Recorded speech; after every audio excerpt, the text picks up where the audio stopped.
Hi hello friends, welcome to Sumi's ಮನೆ ಅಡುಗೆ recipes. ಇವತ್ತು ನಾನು ನಿಮಗೆ ತೋರಿಸ್ತಾ ಇರೋದು ವಾಂಗಿಬಾತ್ ಹೇಗೆ ಮಾಡೋದು ಅಂತ.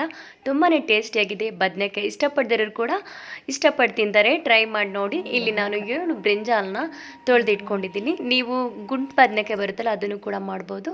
ಹಾಗೆ ಒಂದು ಪ್ಯಾಕೆಟ್ ಬಟಾಣಿ, ಸ್ವಲ್ಪ ಗೋಡಂಬಿ, ಒಂದು 4ರಿಂದ 5 ಒಣಮೆಣಸಿನ್ಕಾಯಿ, ಹಸಿಮೆಣಸಿನ್ಕಾಯಿ ಕೂಡ ಯೂಸ್ ಮಾಡ್ಬೋದು.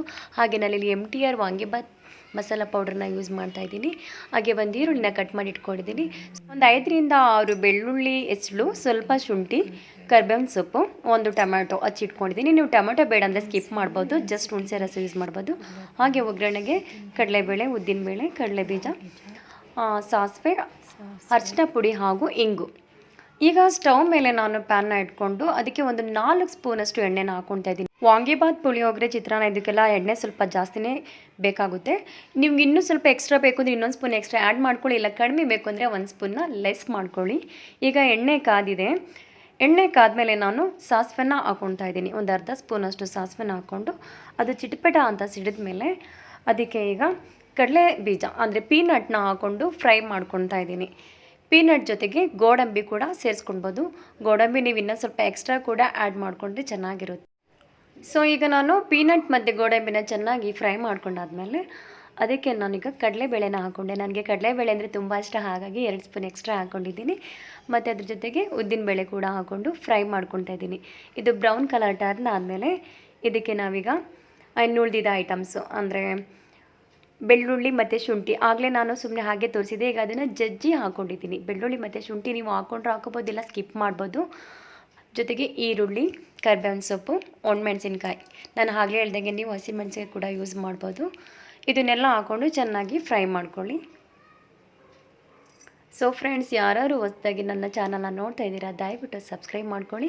ಹಾಗೆ ಲೈಕ್ ಮಾಡಿ, ಶೇರ್ ಮಾಡಿ, ಕಮೆಂಟ್ ಮಾಡಿ. ತಪ್ಪದೆ ಬೆಲ್ ಬಟನ್ನ ಪ್ರೆಸ್ ಮಾಡೋದನ್ನ ಮರಿಬೇಡಿ. ಈಗ ಬಟಾಣಿ ಹಾಕ್ಕೊಂಡಿದ್ದೀನಿ. ಬಟಾಣಿ ಹಾಕ್ಕೊಂಡು ಅದನ್ನು ಫ್ರೈ ಮಾಡ್ಕೊಳ್ಬೇಕು. ಇದ್ರ ಜೊತೆಗೆ ನಾನು ನಿಮಗೆ ಬದನೆಕಾಯಿ ಜಸ್ಟ್ ತೋರಿಸಿದೆ. ಈಗ ಅದನ್ನು ನಾವು ನೋಡಿ ಈ ರೀತಿ ಸಣ್ಣದಾಗಿ ಹಚ್ಚಿಟ್ಕೊಂಡು ನೀರಿನಲ್ಲಿ ನೆನೆಸ್ಬೇಕು, ಇಲ್ಲ ಅಂದರೆ ಅದು ಕಲರ್ ಚೇಂಜ್ ಆಗುತ್ತೆ ಒಂಥರ. ಸೊ ಹಾಗಾಗಿ ಅದನ್ನು ನೀರನ್ನೇ ನೆನೆಸಿಟ್ಕೊಂಡು ಈಗ ಅದನ್ನು ಸೋರಿಸ್ಕೊಂಡು ಈ ರೀತಿ ಎಣ್ಣೆಯಲ್ಲಿ ನಾವು ಫ್ರೈ ಮಾಡ್ಕೊಳ್ಬೇಕು. ಎಣ್ಣೆಯಲ್ಲಿ ಆದಷ್ಟು ಚೆನ್ನಾಗಿ ಫ್ರೈ ಮಾಡ್ಕೊಳ್ಬೇಕು, ಬೇಗ ಬೆಂದೋಗುತ್ತೆ. ಈಗ ಬದನೆಕಾಯಿ ಜೊತೆಗೇ ನಾನು ಟೊಮೆಟೊನ ಆ್ಯಡ್ ಮಾಡ್ಕೊತಾ ಇದ್ದೀನಿ.